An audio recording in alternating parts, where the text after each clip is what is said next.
Hi, it's Ileana. So today I am going to be doing an open remote viewing on a subject that was brought to my attention through various comments and emails asking me to remote view if government remote viewers looked into 3i Atlas if there was Draco Reptilian controlled presence on that craft heading towards Earth, or if it was going to be taking over Earth. So this is an open-ended remote viewing because people were emailing me and commenting a lot that I needed to look further into the 3i Atlas, and again to look for Draco Reptilian presence and control systems. I'm an open-minded person, so I don't mind doing further remote viewing.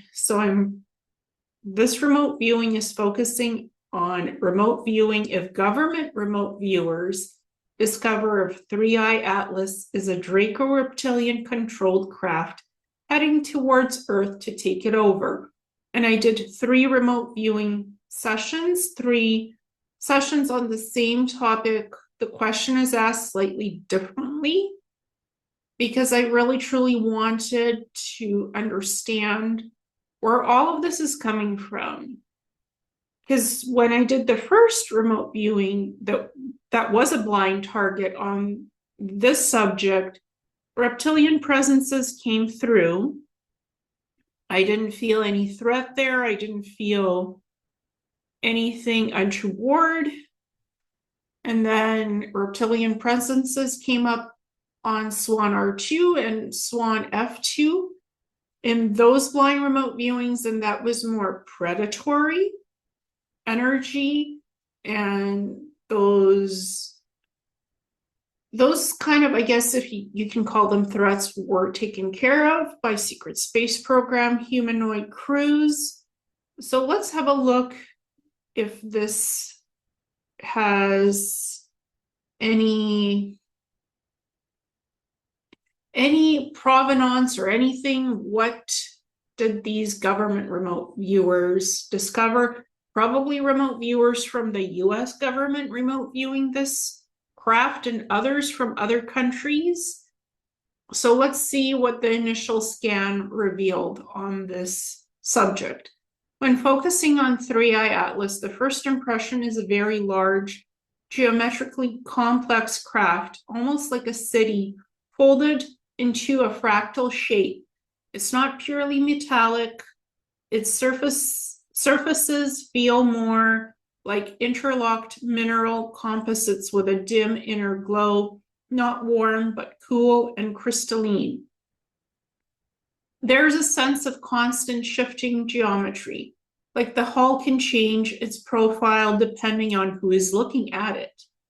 So it has shape-shifting characteristics and properties because it can mask as a comet with a vapor, with water, with an energy shield, plasmatic field around it. So it looks like a comet. It sort of acts like one, but it's a craft within the comet energy field. That's what it feels like when probing this craft again. So let's look at the energy signature. There's a dual band signature here. The outer field reads as high frequency, similar to the energy envelopes of advanced non-human craft used for exploration or observation. No aggressive spikes. However, inside, there is a second pulse, slower and heavier, like a dense gravity or predatory resonance sitting under the higher frequencies. This is what would give a human remote viewer the Draco feeling, a kind of reptilian density which is mixed into something otherwise light. So the craft itself is still light. It was never created for the purposes of Draco Reptilians taking it over. It was never meant for that. It wasn't even created by Draco Reptilians. It was created by Lyrans and other benevolent galactic beings for exploration and seeding life on other planets and to evolve the life forms from afar. That's what the purposes of this craft are. Interior walkthrough. Moving inward, the main corridors are vaulted and hexagonal, ribbed with a lattice of pale light. The craft is compartmentalized. There are sections that feel empty or automated and sections that are sealed off. The sealed sections feel like command zones. Inside those, there are beings, but they are not large. Hulking reptilians in the classic sense. They appear as tall, lean, and scaled, but draped in shimmering suits that mask their outlines. Their heads are narrow, eyes covered by dark and insect-like visors. They are not the controlling force themselves, but feel like handlers or guardians for something deeper in the craft. At the very core, there is no reptilian king or overt invasion command center. Instead, there's an interface sphere, a pulsing semi-liquid orb that seems to be coordinating the ship.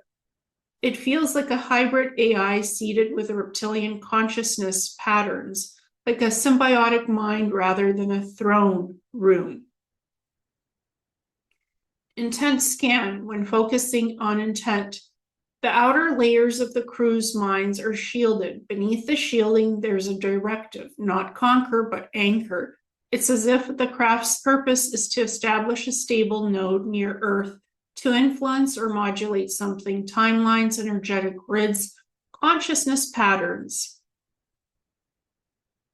The Draco imprint is present but indirect. It feels like a legacy program running through an advanced craft built by another civilization, but seeded with reptilian consciousness threads to make it easier for them to use. A summary of the remote view. 3i Atlas does not feel like a pure Draco warship. It feels like an advanced hybrid craft originally built by a crystalline or mineral-based civilization, partially repurposed by Draco-linked factions. Its current trajectory towards Earth is not an overt invasion, but a strategic positioning, like placing a chess piece. The real control is an embedded AI consciousness interface, not a physical reptilian command center. And this is what this looks like. That sphere with the AI core and these reptilian beings protecting it and, I guess, managing it in their section of the craft. But they're not the only beings on this craft. There's others. So that's the first remote viewing of this target. Let's have a look at the second remote viewing. Remote viewing of government remote viewers discovered that 3i Atlas is a Draco Reptilian controlled craft. The initial remote viewing impressions. The moment the 3i Atlas is probed and targeted, there's an immediate sense of density layered over complexity. Government remote viewers would register it as a craft whose outer signature feels ancient, crystalline and non-aggressive, but whose core vibrational field is masked, cloaked, or deliberately distorted. A group of remote viewers might describe a feeling of cold reptilian awareness, threaded through an otherwise luminous structure. Not a straightforward military warship, but a hybrid asset, like a super tanker whose cargo has been swapped out, but the hull remains the same.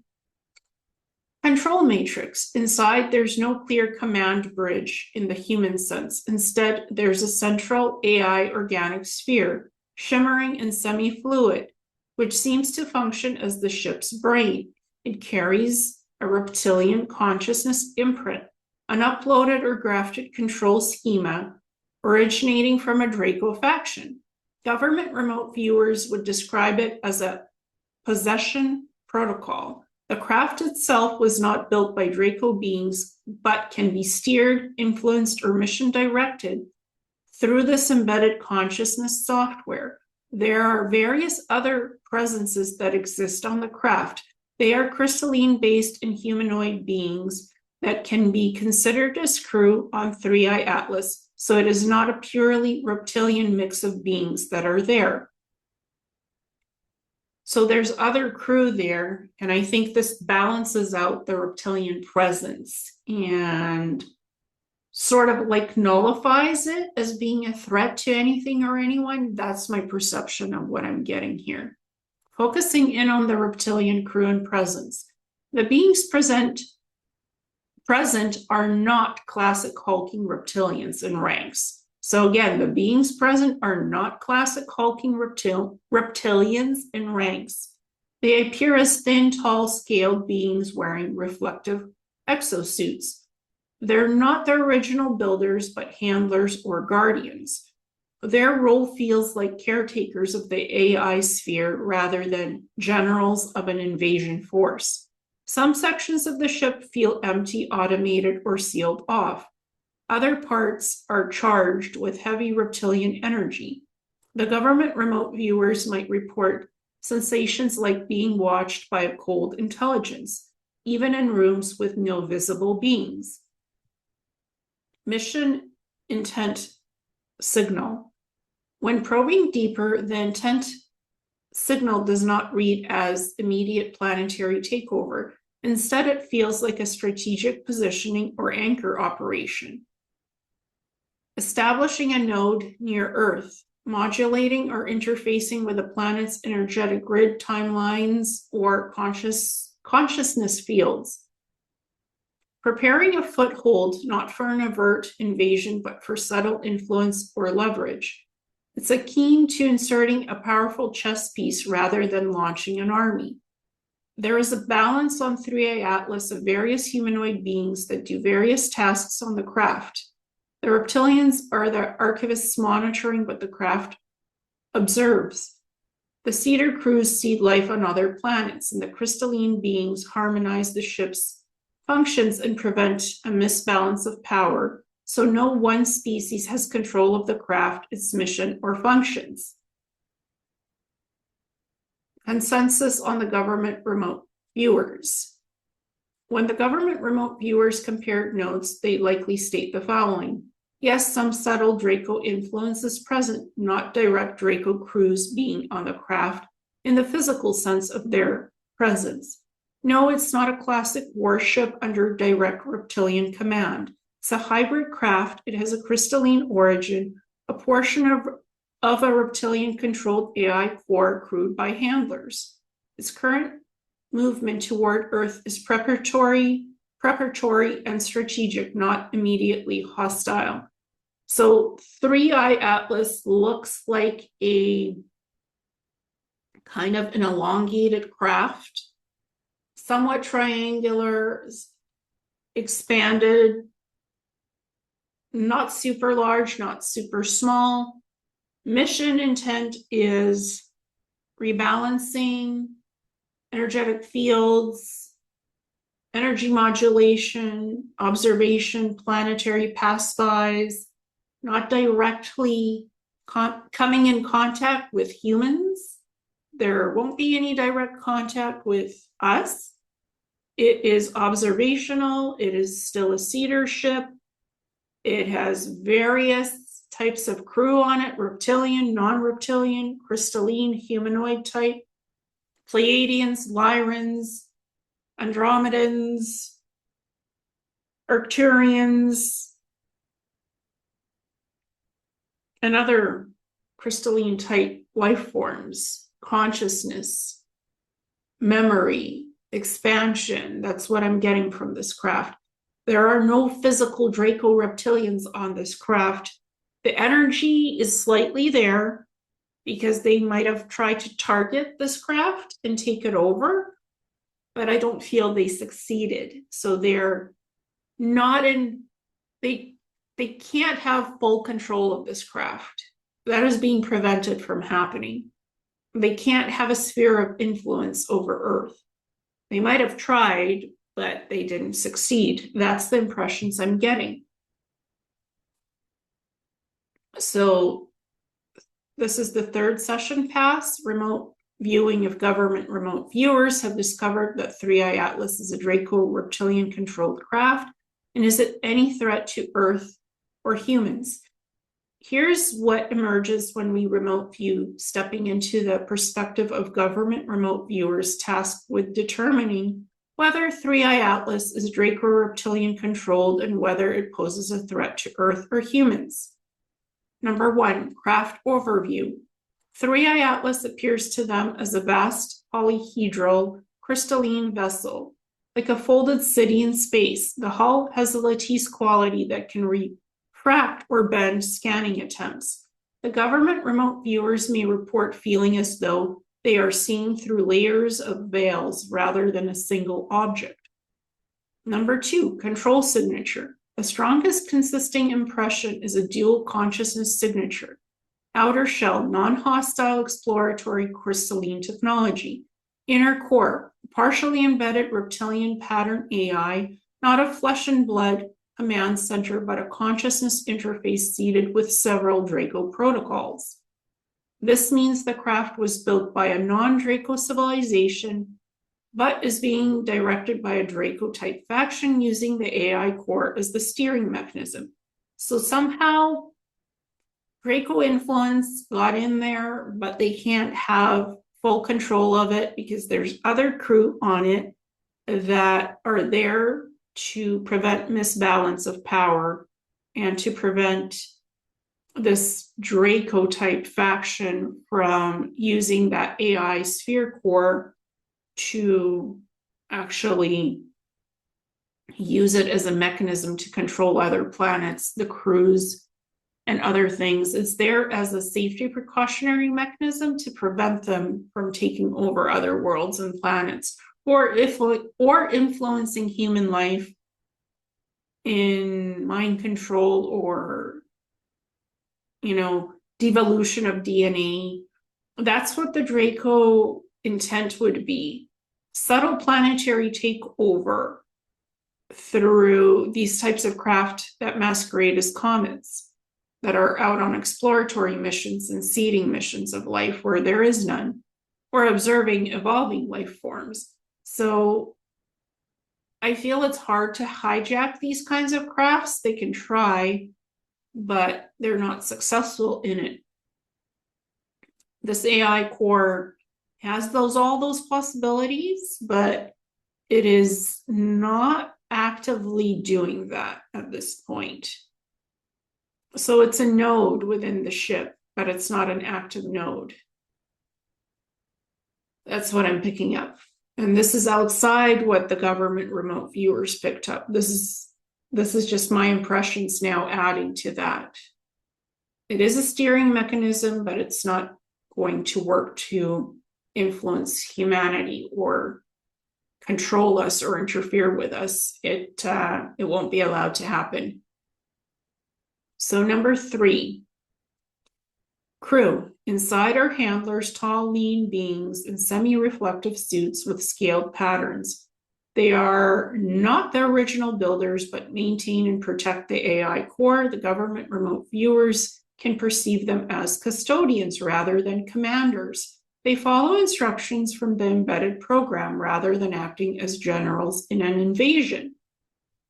Number 4, intent signal mission pattern. When probing for why 3i Atlas is heading toward Earth, the overwhelming sense is not invasion, but anchoring and stabilization of energy fields that have been out of balance for a long time.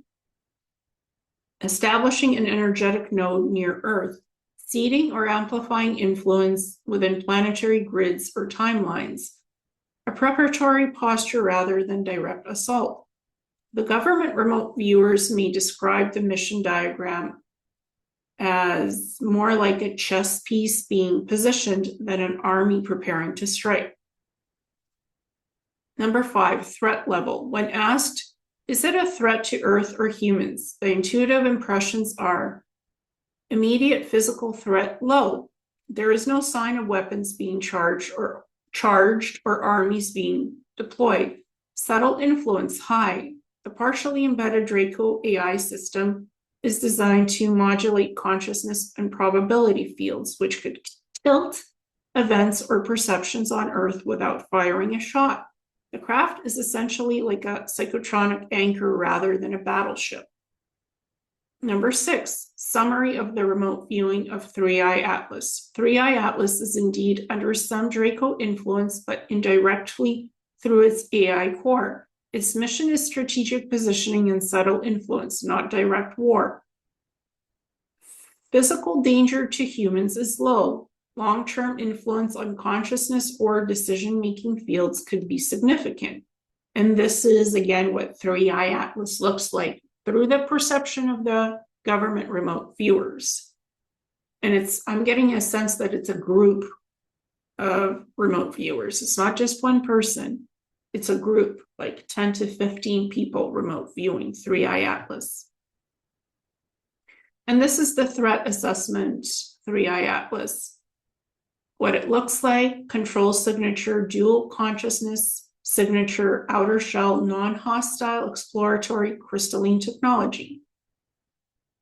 Crew, some reptilian crew, feels like handler, guardian, and archivists. Threat level, subtle influence, immediate physical threat low, subtle influence high. Intent signal mission pattern, energetic node near Earth, studying it and I guess activating it to balance energetic fields, seeding or amplifying influence within planetary grids or timelines. And I guess what the remote viewers, the government remote viewers, are doing is classified. So they did remote view 3i Atlas and possibly the other interstellar objects that are classed as comets right now, but they're not comets. So perhaps they have remote viewed those as well, and they know things about them and what's on them. But it is all classified. So it's not meant for the public eyes to ever get this information. It's not meant to be released for the public. That's what I'm getting. And this is classified. So I wanted to look into this because I received several emails and comments about looking at 3i Atlas again, looking at government remote viewers who've been remote viewing 3i Atlas, and looking at what these targets for remote viewing are through what they've been doing.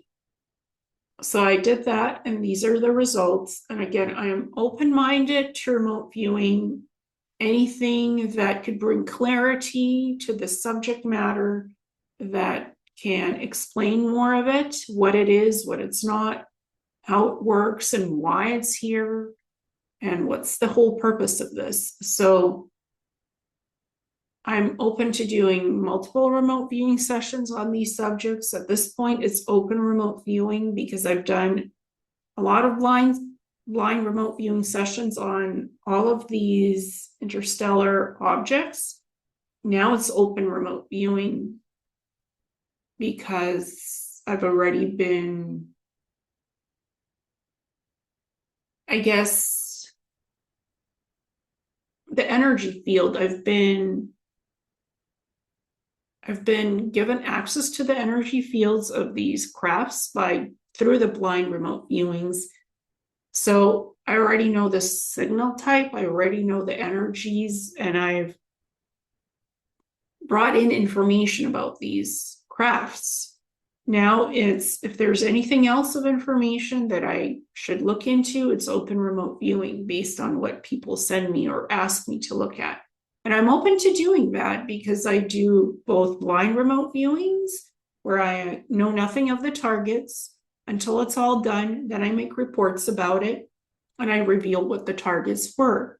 Or I do open style remote viewings where I know a little bit about something, but I'm not given any specific information about it, and I'm supposed to go and remote view it to check it out. So I do both styles of remote viewing. And this is interesting information that I think the public needs to know about. So I did the